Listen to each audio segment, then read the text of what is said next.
Ahlan wa sahlan wa marhaban bikum. We continue bi'idhnillahi ta'ala our overview of the book Zukhruf al Qawl by Shaykh Abdullah al Ujairi and Fahd al Ajlan.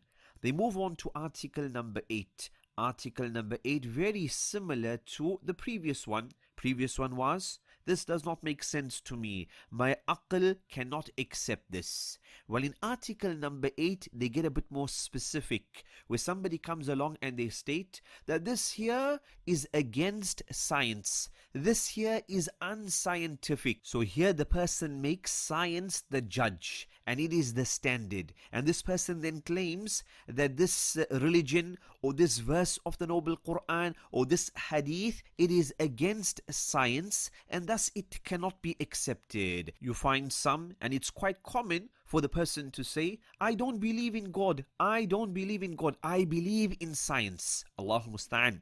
Take note, Ya Abdullah, Ya Amat Allah. We as Muslims, we do not have a problem with science, but we do have a problem with scientism. What is scientism? Scientism is the belief that science is the only true source of knowledge about the world, that science is the only way to the truth, where the person believes that knowledge is only valid if it was achieved via the scientific process. Scientism, in reality, is a religion. It is an ideology that science has no boundaries and no limits, and that all human problems can be understood by science alone. This here some would term to be the science delusion. This person is deluded by science. Allahu musta'an. So it is scientism that we disagree with. This is a religion. This is an ideology. We say that science, it has its limitations. It's limited by what we can observe. Science is based upon what we can observe. And so, because we are limited by what we can observe, then science is also limited. We also state that applying science to the realms and the scopes that it cannot measure or it cannot provide answers, in reality this is a misuse of science. You are applying science somewhere that science should not be applied. Example, moral problems. This is right, this is wrong. These matters cannot be determined by science. Science tells us what and how, but science does not tell us why. Also remember that science is evolving. Every day there are new discoveries. There are many matters that science is yet to discover. We also state that there is a massive difference between saying that something is not proven by science as yet and something being unscientific. When we say that this is not yet proven by science, we say we don't know.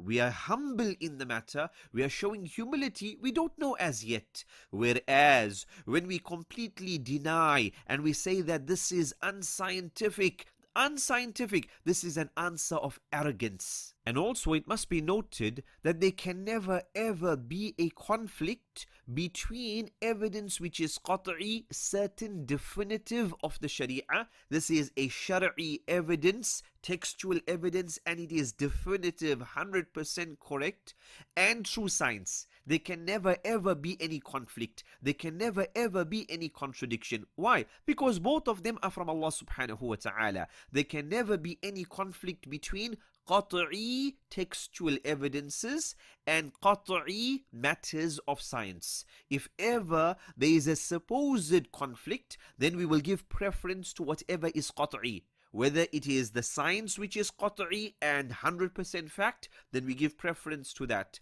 Or if the textual evidence in this matter, it is qat'i, then we give preference to that, insha'Allah. Preference is always given to that which is 100% qat'i, definitive and certain. Walhamdulillah.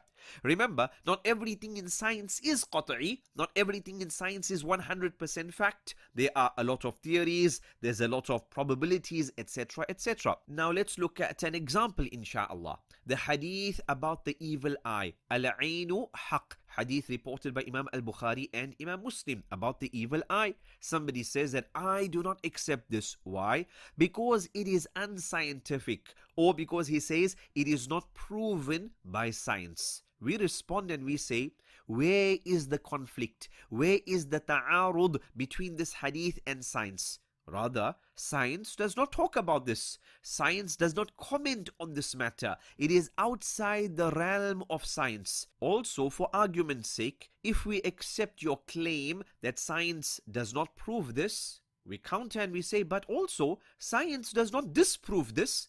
Science does not disprove the matter of the evil eye. Science is silent with regards to this matter. And then similarly, with regards to jinn, with regards to angels, with regards to miracles, with regards to black magic, sihr, etc., etc. So this is our response with regards to turning science into a religion. Allah musta'an.